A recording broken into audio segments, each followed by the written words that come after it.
Viral ang nahulikam na modern jeepney sa Mandaue City, Cebu na sinakop ang bangketa. Halos dikitan na ng modern jeep na biyaheng Consolacion, Cebu City ang inovertake nitong truck. Sinita at pinatawag ng mga otoridad ang driver ng modern jeep na abot-abot ang paghingi ng tawad. Paliwanag niya, napikon daw siya sa paggitgit sa kanya ng truck. Pero lumabas sa investigasyon na magkalayo naman ang dalawang sasakyan. Niyahanda na ang mga reklamo laban sa kanya at inaasa maglalabas ng show cause order ang LTO.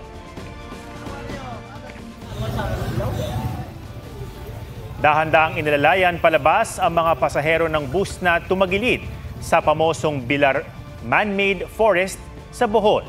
15 sakay ang nasaktan.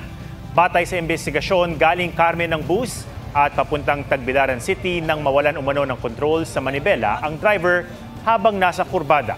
Sumuko sa mga pulis ang driver na wala pang pahayag.